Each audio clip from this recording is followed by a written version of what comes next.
Hello எல்லோருக்கும் வணக்கம். எல்லோரும் எப்படி இருக்கீங்க? நல்லா இருக்கீங்களா?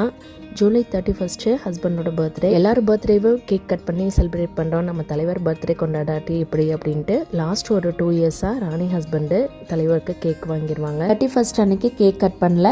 ஃப்ரைடே லீவுங்கனால அன்னைக்கு பசங்களோட சேர்ந்து கொண்டாடியாச்சு. ராணி பூரியும் குருமாவும் செஞ்சுருந்தாங்க. சர்டிஃபிகேட் படி அந்த டேட் இருக்கனால ரொம்ப இதுவாக நாங்கள் கொண்டாடுறதில்ல. எங்கள் மாமியார்கிட்ட எப்போ கேட்டாலும் சீனு பொட்டாசி 3வது சனிக்கிழமை பிறந்தாங்கன்னு தான் சொல்லுவாங்க. Saturday as usual routine work மாவு அரைக்கிறது, கொஞ்சம் சண்டேக்கு குக்கிங் பண்ணுறது எல்லாமே முடிச்சுட்டேன். இந்த டைம் ஆடி 18 ஞாயிற்றுக்கிழமை வந்ததுனால சனிக்கிழமை நைட்டே கொஞ்சம் க்ளீனிங் ஒர்க்லாம் முடிச்சு சாமி சாமான்லாம் விளக்கி எல்லாம் க்ளீன் பண்ணி வச்சுட்டேன். காலையில் கொஞ்சம் ஈஸியாக செஞ்சுட்டு சாமி கும்பிட்டு போகலாம் அப்படின்னு.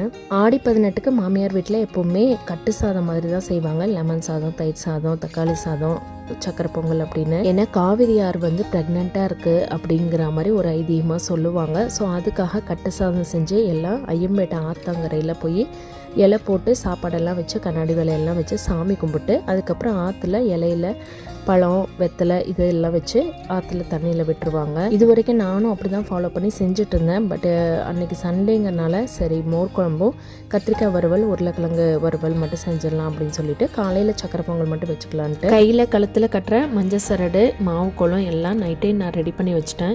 இங்கே கொய்த்து வந்ததுலேருந்து கிச்சனில் இருக்கிற தண்ணி பைப் கிட்ட தான் நான் வச்சு சாமி கும்பிடுவேன் ஆடி 18க்கு. ஸோ அங்கெல்லாம் க்ளீன் பண்ணி வச்சாச்சு. கொய்த்தில் சண்டே பண்டிகை வந்தாலே நாங்கள் நினைப்போம், சரி ஒரு நாள் முன்னாடி சனிக்கிழமை வந்திருக்கக்கூடாதா, வெள்ளிக்கிழமை வந்திருக்கக்கூடாதா அப்படி. இந்த வீட்டுக்கு இதுதான் மொதல் ஆடிப்பெருக்கு. ஏன்னா லாஸ்ட் இயர் நாங்கள் அந்த டைம் ஊரில் இருந்ததுனால இங்கே செலிப்ரேட் பண்ணல. இன்றைக்கி தண்ணி இல்லைன்னா லைஃப்பில் எதுவுமே கிடையாது. ஸோ தண்ணிக்காக சாமிலாம் கும்பிட்டு கயிறுலாம் மாற்றி கட்டிட்டு எல்லாம் டியூட்டி கிளம்பியாச்சு. யாழினி மேடம் இப்போ லீவில் இங்கே இருக்கிறதுனால மேடம் நாங்கள் கிளம்புற டைமில் சில நேரம் எழுந்திரிச்சு டிஃபன் சாப்பிட்டுவாங்க பசிக்குதுன்ட்டு. ஸோ அவங்களுக்கும் ஒரு கயிறை போட்டு கட்டி விட்டாச்சு. பிரணா தூங்கிட்டு இருந்தார். ஸோ சாயந்தரம் தான் அவருக்கு கட்டி விட்டோம்.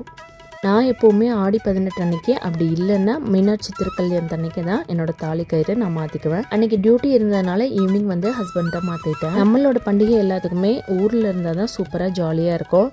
நாங்கள் எப்போவுமே ஜூலை ஆகஸ்டில் தான் ஊரில் இருப்போம். பட் இந்த வருஷம் கொஞ்சம் மாறி மாறி போயிட்டு வரா மாதிரி தான் இருக்குது. ஊரில் ஆடி மாதம் கோயிலெல்லாம் நிறைய திருவிழா விசேஷங்கள்லாம் இருக்கும்.